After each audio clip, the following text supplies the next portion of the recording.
एक सनक और तांत्रिक के कहने पर एक युवक ने अपने पूरे परिवार को खौफनाक ढंग से मौत के घाट उतार दिया। घटना की पूरी सच्चाई जानने के लिए वीडियो में अंत तक बने रहें। ऐसा क्या हुआ कि एक युवक ने एक तांत्रिक के चक्कर में आकर अपने पूरे के पूरे परिवार को खौफनाक ढंग से मौत के घाट उतार दिया, पूरे के पूरे परिवार को समूल नष्ट कर दिया। दरअसल 7 महीने पहले लखनऊ से एक मामला सोशल मीडिया में सामने आता है। वहाँ पर रहने वाला इंडियन ऑयल का पूर्व डिप्टी मैनेजर, जिसका नाम मसूद अली खान होता है, उसके 2 बेटे होते हैं, जिसमें छोटे बेटे का नाम सावाज खां और बड़े बेटे का नाम सरफराज होता है। उसकी पत्नी जिसका नाम दरक्षा होता है। मसूद अली खां इंडियन ऑयल में डिप्टी मैनेजर के पद पे काम किया करता था। उसका बड़ा बेटा सरफराज ग्रेजुएशन की पढ़ाई पूरी कर चुका था और उसका छोटा बेटा अभी कॉलेज की पढ़ाई पूरी कर रहा होता है। लेकिन उसके बड़े बेटा गवर्नमेंट जॉब की तैयारी कर रहा होता है, लेकिन उसकी सरकारी जॉब नहीं लग पाती है। अब वह नौकरी के लिए प्राइवेट सेक्टर में धक्के खा रहा होता है। उसके माँ बाप जादू टोने के चक्कर में आकर अपने बड़े बेटे को अपने काबू में रखने की कोशिश करते हैं, जिससे वो काफ़ी हद तक हर्टेड होता है, काफ़ी हद तक परेशान होता है। और उसके माँ बाप चाहते हैं कि जैसा वो कहें सरफराज ऐसा ही करे, लेकिन सरफराज अपनी मर्ज़ी का मालिक बनना चाहता था। वह इसकी काट ढूंढते हुए मंदिर, मस्जिद और गुरुद्वारों के चक्कर काट रहा था। वह अपने माँ बाप के वशीकरण से दूर होने की काट ढूंढ रहा था।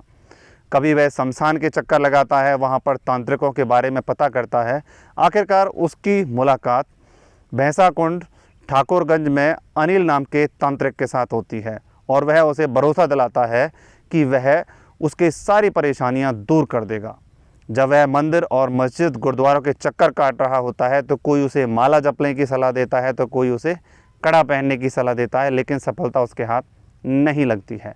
अब वह अनिल के कहने में आ जाता है और अनिल के कहने पर एक खौफनाक घटना को अंजाम देने की तैयारी कर लेता है। 6 जनवरी की रात को वह अनिल के साथ मिलकर अपने घर जाता है और उसकी माँ वहाँ पर खाना पका रही होती है।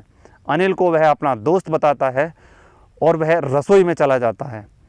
उसकी माँ रसोई से कुछ सामान लेने के लिए घर के दूसरे कमरे में जाती है। जैसे ही उसकी माँ दूसरे कमरे में जाती है, वह नशे की 80 गोलियां खाने में मिला देता है।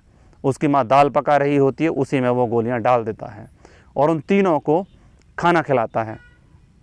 खाना खिलाने के बाद उसका बाप, उसकी माँ और उसका छोटा भाई बेहोश होकर वहीं पर गिर जाते हैं और उनको बेड पर लिटा देता है।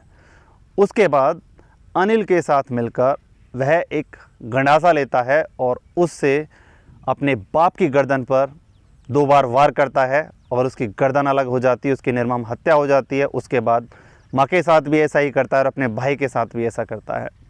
तीनों की खून में सनी हुई लाश उसी कमरे में बेड के ऊपर पड़ी होती हैं।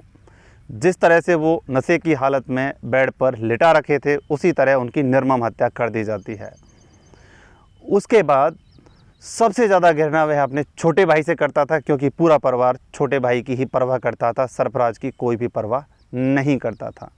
अनिल के साथ मिलकर उनकी तीनों डेड बॉडीज़ को वह बेड में लपेटता है। चद्दर में लपेटने के बाद नीचे खड़ी वैन में उनको डालता है और उसके बाद हाईवे पर उस गाड़ी को लेकर उनकी लाश को ठिकाने लगा देता है। खून से सने हुए बिस्तर पर 7 दिन तक सरफराज खान लेटा होता है और अपने छोटे भाई के खून से सने बिस्तर को छत पे फेंक देता है।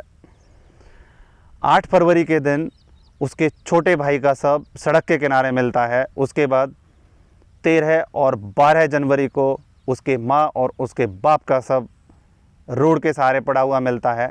उसके बाद उनकी हत्या के कारणों का पता किया जाता है और उसी के चक्कर में पुलिस सुराग लगाते लगाते सरफराज तक पहुंचती है।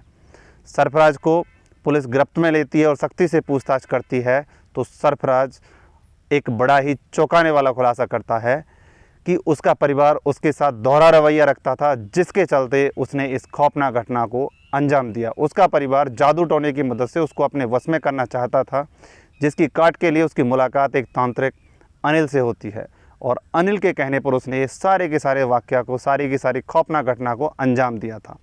ऐसी घटनाएं सुन के रोंगटे खड़े हो जाते हैं कि एक सगा बेटा अपने ही भाई, माँ और बाप की निर्मम हत्या कैसे कर सकता है।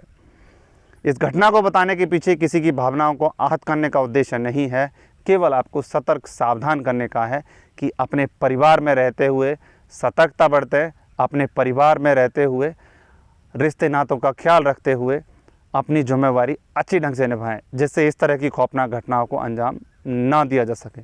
फिर मिलते हैं इसी तरह की किसी और सच्ची घटना के साथ, तब तक के लिए जय हिंद, जय भारत।